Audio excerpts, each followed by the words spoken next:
Welcome to YouTube channel. मैं doctor Kushli आपका स्वागत करती हूँ, इस्तकबाल करती हूँ आपके ही चैनल पे। कैसे हैं आप सब? उम्मीद है आप सब ठीक हो गए, हेल्दी हो गए, स्वस्थ हो गए। यही हमारे चैनल का मोटिव है, उद्देश्य है। दोस्तों आज हम आपको बताएंगे अल्सरेटिव कोलाइटिस के आयुर्वेदिक ट्रीटमेंट क्या हैं और अल्सरेटिव कोलाइटिस के योगा क्या हैं।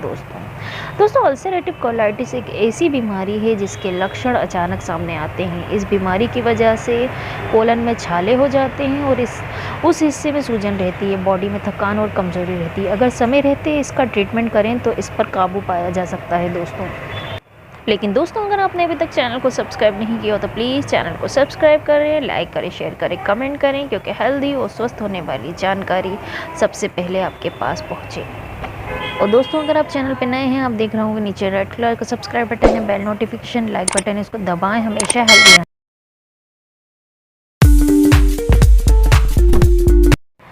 चलिए दोस्तों शुरू करते हैं। दोस्तों जैसे कि नाम से ही पता चलता है, कॉलन में सूजन हो जाती है। कॉलन की अंदरूनी परत पर अल्सर बन जाते हैं। ये मुख्य रूप से छोटी आंतों के बजाय बड़ी आंत कॉलन को प्रभावित करता है, जिसे अल्सरेशन कॉलन को एंडोथेलियल परत के नीचे अनियंत्रित सूजन के कारण होता है। मल पास करने के हर प्रयास के बाद ये अल्सर दर्दनाक हो जाता है और बहुत खून बहता है। क्योंकि दोस्तों कॉलन सूज जाता है और दर्द होता है, जिससे पेट भरा हुआ एहसास होता है और टॉयलेट जाने पे ऐसा लगता है लगातार टॉयलेट जाने का एहसास हो रहा है। और टॉयलेट में जो पीड़ित व्यक्ति है उसको बहुत ज़्यादा तकलीफ़ होती है और ब्लड और मवाद एक साथ कभी कभी भरकर आने लगता है। दोस्तों इस बीमारी में व्यक्ति की साइकोलॉजी पर बहुत बुरा प्रभाव पड़ता है, क्योंकि टॉयलेट में अपना ही खून बहता देखकर बहुत ज़्यादा दुख होता है। इससे डिप्रेशन और जीवन के बारे में नकारात्मक विचार, नेगेटिव थॉट पैदा होते हैं। रोगी इतना बेचैन हो जाता है कि सामान्य कामकाज जो दिनचर्या को बिगाड़ देता है। उसके मन में हर वक्त निराशा के भाव छाने लगते हैं। दोस्तों अब हम आपको बताएंगे अल्सरेटिव कोलाइटिस के कारण क्या हैं, कॉजेज़ क्या हैं। दोस्तों अकॉर्डिंग टू मॉडर्न मेडिसिन यानी आधुनिक चिकित्सा के अनुसार अल्सरेटिव कोलाइटिस का कोई निश्चित कारण नहीं है, कोई सर्टेन रीजंस नहीं है। रोग कई अज्ञात कारणों से हो सकते हैं, अननोन रीजंस हो सकते हैं, फैक्टर्स हो सकते हैं, जैसे तनाव है, डाइट है, आहार है, जीवन शैली, लाइफ स्टाइल, नींद में कमी, चिड़चिड़ेपन की वजह से, या खाद्य पदार्थों का बहुत अधिक सेवन करना, शराब का यूज़ करना अल्सरेटिव कोलाइटिस के कारण बनता है। ऐसे कई मरीज़ हैं जो हमसे मिलने आते हैं, वो कहते हैं कि हमने कभी शराब नहीं पी और कभी नॉनवेज डाइट भी नहीं ली, लेकिन फिर भी ये घटना उन लोगों को अधिक है जो प्रोटीन की अधिक खपत कर रहे हैं और fast food, frozen packed food, soft drink और शराब के शौकीन हैं।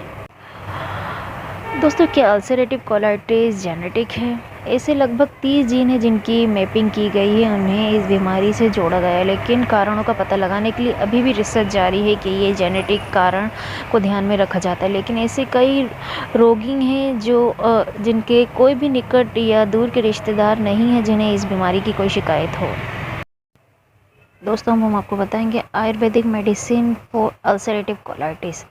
दोस्तों आयुर्वेदिक पॉइंट ऑफ व्यू से, दृष्टिकोण से ये पुरुषवास स्रोत के अंतर्गत आता है। अल्सरेटिव कोलाइटिस शरीर में वात, पित्त और कफ दोषों का असंतुलन के साथ रोगी में अतिसार का कारण बनता है। दोस्तों आयुर्वेद में आपके लिए अल्सरेटिव कोलाइटिस का एक केयर पैक जैसी एक शक्तिशाली आयुर्वेदिक दवाएं लेकर हम आए। दोस्तों इन आयुर्वेदिक दवाओं को तैयार करने के लिए केवल सर्वोत्तम गुणवत्ता वाली जड़ी बूटियों का ही यूज़ किया गया है और आयुर्वेदिक सिद्धांत पर बनाई गई हैं। दोस्तों आयुर्वेदिक द्वारा दी जाने वाली दवाएं प्राकृतिक, शुद्ध और वेजिटेरियन शाकाहारी हैं। इसके अलावा इसमें कोई रसायन, एडिक्टिव, प्रिजर्वेटिव नहीं है जो इससे साइड इफ़ेक्ट मुक्त बनाती हैं। दोस्तों हम आपको बताएंगे आयुर्वेदिक डोसेज और आपको खुराक कौन सी दवाएं लेनी है। दोस्तों अर्जुन कैप्सूल आपको लेना है, 2 कैप्सूल दिन में 2 बार खाने के बाद लेना, सादे पानी के साथ। इसके बाद आपको बासकदी चूर्ण लेना है, 1 चम्मच दिन में 2 बार खाने के बाद सादे पानी के साथ। ये चूर्ण को आप उबाल भी सकते हो उबाल भी सकते हो। 1 चम्मच को 400 मिली पानी में 50 मिली रहने तक उबालें, इसे छान कर पी लें, बाकी छोड़ दें। इसे रोज़ाना 2 बार करें आप इसको, हर बार आपको ताज़ा ही बनाना है। दोस्तों अब अगली जो मेडिसिन है वो है पित्त संतुलन यानी पित्त बैलेंस की एक कैप्सूल दिन में 2 बार खाने के बाद सादे पानी के साथ लेना। उसके बाद कुट जघन बटी की 2 गोलियाँ दिन में 2 बार खाने के बाद। दोस्तों हम आपको प्रोडक्ट के डिस्क्रिप्शन बताएंगे। दोस्तों अर्जुन कैप्सूल, इस फॉर्मुलेशन को बनाने के लिए अर्जुन टर्मिनेलिया अर्जुन छाल का अर्क यूज़ किया गया है, जो पेड़ की छाल है, जो आयुर्वेद में अपने घाव भरने वाले गुणों के लिए प्रसिद्ध है। ये धमनियों में एंडोथेलियम परत, तनाव मुक्त कणों और अन्य हानिकारक पदार्थों के कारण होने वाली चोटों से बचाता है। इसी तरह ये आंतों की अंदरूनी परत में काम करता है। ये अल्सर को ठीक करने में और रक्त स्राव को रोकने में, दस्त को कंट्रोल करने में और सूजन को रोकने में मदद करता है। अर्जुन कैप्सूल व्यक्ति में हीमोग्लोबिन और समग्र शक्ति में सुधार करता है। दोस्तों अगली मेडिसिन जो हमने बताया वासकदी चूर्ण। ये चूर्ण आयुर्वेद में अल्सरेटिव कोलाइटिस के लिए सबसे प्रभावी सूत्रीकरण में से एक है। ये वासकदी चूर्ण अल्सर को ठीक करने वाली विभिन्न जड़ी बूटियों का मिश्रण जैसे कुटाज, होलोरेनी, एंडीडेस्टेरिका, सौंफ, पोनिकुलम वल्गोरा, विल्वा, एगल, मर्बेलोस, धनिया सेक्टिव, अनार, पुनिका, क्रेनिक, छोटी इलायची, एलेटेरिया इलायची और जायफल, मिरिस्टिका फ्रेगस। ये जड़ी बूटियों और शरीर के विभिन्न मेटाबॉलिज्म चयापचय प्रतिक्रिया को असंतुलन को बाहर करने के लिए सहक्रियता के तरीके से काम करती है। ये अल्सर को ठीक करने और रोग से छुटकारा पाने में मदद करता है। दोस्तों अगली मेडिसिन हमने आपको बताई पित्त संतुलन। इस रोग को कंट्रोल करने के लिए कैल्शियम यौगिक की बड़ी भूमिका होती है। पित्त संतुलन विभिन्न आयुर्वेदिक कैल्शियम और यौगिकों का एक संयोजन है जो रक्त स्राव को कंट्रोल करने में मदद करता है और शरीर पर ठंडा प्रभाव डालता है। ये फॉर्मुलेशन कैल्शियम को प्राकृतिक कैल्शियम यौगिक जैसे मोती और कोरल कैल्शियम के साथ भरने में भी मदद करता है। आयुर्वेद में मुक्ता पिष्टी मोतियों के शुद्ध चूर्ण को लेकर उसे गुलाब जल के साथ चांदनी में 30 रात तक घोट कर बनाया जाता है। ये इतना प्रभावी हो जाता है कि पहले कुछ खुराकों में ही रक्तस्राव यानी ब्लड बंद हो जाता है और कोई साइड इफ़ेक्ट नहीं होता। उत्तेजित अग्नि तत्व में पित्त संतुलित हो जाता है और भड़काऊ प्रतिक्रिया बंद हो जाती है और रोग छूट या देखभाल की ओर जाता है। अगली मेडिसिन है कुट-जघन बटी। ये एक अशुद्ध जड़ी बूटी के नाम है जो एंटी डायसेंटेरिका है। ये प्रकृति का चमत्कार है दोस्तों, जो सभी प्रकार के डायरिया को रोकने की शक्ति रखता है। दस्त, सूजन और आंत्र रोग जो प्राणशोध ये संक्रामक दस्त के कारण हो जाते हैं या फिर अमा, ये एंटीटॉक्सिन को जलाने में मदद करता है, सूजन को रोकता है, आंतों के अंदर की व्रण को रोकता है और अल्सर को ठीक करता है। कुट-जघन बटी नामक उत्पाद इस पेड़ की छाल से बनी गोलियां हैं और इस बीमारी और अल्सर को ठीक करने के लिए यूज़ की जाती हैं। दोस्तों हम आपको बताएंगे डाइट एंड लाइफ स्टाइल आपकी क्या होना चाहिए। दोस्तों अल्सरेटिव कोलाइटिस के रोगी को डाइट, जीवन शैली इस रोग के बीच एक इम्पॉर्टेंट रोल होता है। दोस्तों यदि इस बीमारी को आपका कारण ज्ञात है तो निश्चित रूप से इसके कारणों का फेलियर भी होते हैं। कुछ ऐसे खाद्य पदार्थ जो आंतों के अल्सर या मुंह के छाले भी पैदा कर सकते हैं। ये पता लगाने के लिए कि कौन से खाद्य पदार्थ से बचा जाना है, रोगी को खाने के पैटर्न में पूरी तरह से नज़र डालने की ज़रूरत होती है। दोस्तों हम आपको बताएंगे अल्सरेटिव कोलाइटिस का आयुर्वेदिक पॉइंट ऑफ व्यू।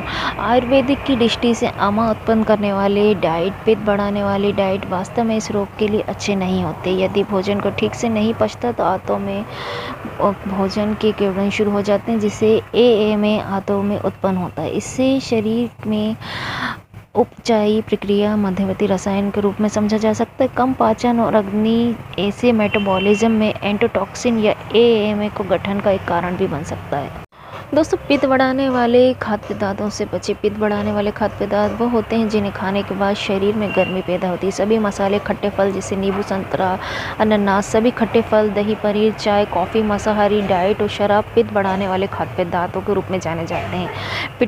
पित्त बॉडी टाइप लोगों को इनका सेवन हमेशा कम मात्रा में करना चाहिए। अल्सरेटिव कोलाइटिस के पेशेंट को इससे बचना चाहिए। दोस्तों तनाव अल्सरेटिव कोलाइटिस की ओर ले जाता है। अल्सरेटिव कोलाइटिस सभी प्रकार की बीमारियों में तनाव एक महत्वपूर्ण भूमिका निभाता है। जैसे कि हमने आपको बताया कि केवल कोलन के आंतरिक परत में सूजन है तो तनाव से सभी भड़काऊ प्रतिक्रिया भड़क जाती हैं। यदि हम तनाव को इस बीमारी का एजेंट के रूप में नहीं मानते, लेकिन इसे भड़काऊ और उपचार का प्रमुख कारण बन सकता है दोस्तों। इसलिए अल्सरेटिव कोलाइटिस में आप तनाव ना लें। दोस्तों अब हम आपको बताएंगे जड़ी बूटी जो अल्सरेटिव कोलाइटिस के लिए फ़ायदेमंद होती हैं। दोस्तों नारियल पानी बहुत ही गुणकारी होता है। आप अपनी डाइट में नारियल पानी को शामिल कर सकते हो। और सभी कड़वे स्वाद वाली सब्जियां अच्छी होती हैं। लौकी, लंबी या गोल लौकी आप ले सकते हो। करेला, कद्दू ले सकते हो। कोलाइटिस के मरीज़ों के लिए कद्दू बहुत ही बेहतरीन होता है। कम मात्रा में लिकोरिस बहुत ही अच्छा होता है। बस रोज़ कुछ टहनियाँ चबाएँ। 20 मिली कद्दू का जूस दिन में 2 बार पिएँ। सादी घास, मुख्य रूप से दूर्वा घास, लेटिन, सिनोडोन, डेक्टाइलोन रक्त स्राव रोकने के लिए और अल्सर को ठीक करने के लिए बहुत अच्छी होती है। हरी घास लें आप, ये हर जगह बढ़ रही है। रस निकाल के 20 मिली दिन में 2 बार लेना अच्छा रहता है। दोस्तों गेंदे की फूल की पंखुड़ियाँ, गेंदे हर जगह होते हैं। सुंदर पीली पंखुड़ी को धोकर पीसकर रस बनाया जा सकता है। 20 मिली दिन में 2 बार इसका यूज़ करें। दोस्तों हम आपको बताएंगे रोग के लिए जो एलोपैथिक दवाएं जो दी जाती हैं। दोस्तों इस बीमारी से लड़ने के लिए कई दवाएं जो विभिन्न पेशेंट्स को दी जाती हैं, लेकिन इनके इतने भयानक साइड इफ़ेक्ट होते हैं जो काफ़ी नुकसानदायक होते हैं। जैसे सल्फासोल्जिन, मेसोल्जिन, मेसेकॉल और अन्य प्रतिरक्षा दमनकारी या इम्यूरिन, मेथोट्रेजेंट, एजेथ्रोपाइजिन, अन्य और कॉर्टिकोस्टेरॉइड्स जैसे बाइसोलोन, प्रेडनोसिन हैं। दोस्तों क्या एलोपैथिक दवाएं आयुर्वेदिक दवाओं के साथ ले सकते हो? तो जी हाँ दोस्तों, हाँ आप ले सकते हो। आयुर्वेदिक दवाओं का जो हमने आपको बताया, आप एलोपैथिक दवाओं के साथ इसका यूज़ किया जा सकता है। धीरे धीरे स्थिति में सुधार होने पर एलोपैथिक दवाओं की खुराक कम कर सकते हैं आप। जो हमने आपको दवाएं बताई उनका कोई भी साइड इफ़ेक्ट नहीं है। ये पौधे और प्राकृतिक रूप से जुड़ी हुई दवाएं हैं जिनको अनार और फल के छिलके, सौंफ, इलायची, धनिया, बेल, फल और इस तरह की चीज़ें इसमें शामिल हैं। इसलिए इनका कोई साइड इफ़ेक्ट नहीं होता और किसी भी बीमारी में इसका कोई भी साइड इफ़ेक्ट नहीं है। दोस्तों हम आपको बताएंगे अल्सरेटिव कोलाइटिस में राहत दिलाने वाले योगा। दोस्तों सबसे पहले पश्चिमासन। इसके लिए आप योगा मैट को बिछा लें। अपने दोनों पैरों को आपस में सटाएं, उन्हें आगे की ओर फैलाकर बैठ जाएं। अब दोनों हाथ ऊपर की ओर उठाएं, फिर धीरे धीरे सांस छोड़ते हुए आगे की ओर झुकें और माथे को घुटने पे सटाएं। सटाते हुए हाथों और पैरों के अंगूठों को पकड़ने का प्रयास करें। कुछ सेकंड के लिए इसी पोजीशन में बने रहें और नॉर्मल रूप से सांस लेते रहें। फिर गहरी सांस लेते हुए सामान्य पोजीशन में आ जाएं। दोस्तों अगला योगा है अधोमुख शवासन। इसके लिए भी योगा मैट पर पहले आप नॉर्मल वज्रासन की पोजीशन में बैठ जाएं। अब सामने की तरफ झुकते हुए अपने हाथों को ज़मीन पर रखें। गहरी सांस लेते हुए कमर को ऊपर की ओर उठाएं। इस दौरान घुटनों को सीधा करके सामान्य रूप से सांस लेते रहें। इस योगासन को शरीर का पूरा जो भार है हाथों और पैरों के पर होना चाहिए और शरीर का जो आकार है वी जैसा नज़र आना चाहिए। कुछ मिनट तक इसी पोजीशन में रहने के बाद धीरे धीरे आप नॉर्मल हो जाएं। अगला योगा है भुजासन, जिसे कोबरा पोज भी कहते हैं। इसकी प्रैक्टिस के लिए सबसे पहले योगा मैट पर अपने हाथों को अपने कंधों के नीचे रखकर पेट के बल लेट जाएं। अब अपने हाथों से दबाव लेते हुए अपने शरीर को जहां तक संभव हो सके ऊपर उठाने की कोशिश करें। इस दौरान नॉर्मल तरीके से सांस लेते रहें। कुछ देर इसी पोजीशन में बने रहें, फिर धीरे धीरे नॉर्मल हो जाएं। कुछ देर बाद इस योगासन को फिर से दोहराएं। अगला योगा है सेतु बंधासन। करने के लिए सबसे पहले योगा मैट पर पीठ के बल लेट जाएं।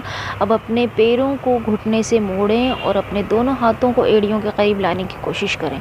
इसके बाद अपने कूल्हे और पैरों को धीरे धीरे ऊपर की ओर उठाएं। फिर कुछ सेकंड इसी मुद्रा में रहें और फिर धीरे धीरे नॉर्मल पोजीशन में आ जाएं। कुछ देर रेस्ट के बाद इस योगासन को दोबारा प्रैक्टिस करें। अगला है पवन मुक्तासन। पीठ के बल ज़मीन पर लेट जाएं। दाएं पैर को घुटनों से मोड़कर घुटनों को दोनों हथेलियों से पकड़कर सीने की ओर खींचें और यही प्रक्रिया बाएं पैर से भी करें। अंत में दोनों पैर को एक साथ मोड़ें। ये पवन मुक्तासन का एक चक्र है। धीरे धीरे इसको 8 से 10 चक्र का प्रैक्टिस करें। तो दोस्तों ये था हमारा वीडियो अल्सरेटिव कोलाइटिस के ट्रीटमेंट और उसके योगासन के बारे में। दोस्तों इसमें हमने आपको अल्सरेटिव कोलाइटिस के आयुर्वेदिक ट्रीटमेंट बताए और योगासन बताए, जिसका यूज़ करके आप अपनी इस बीमारी से निजात पा सकते हो। दोस्तों अगर आपको वीडियो पसंद आया हो तो प्लीज़ चैनल को सब्सक्राइब करें, लाइक करें, शेयर करें, कमेंट करें। Thank you for watching.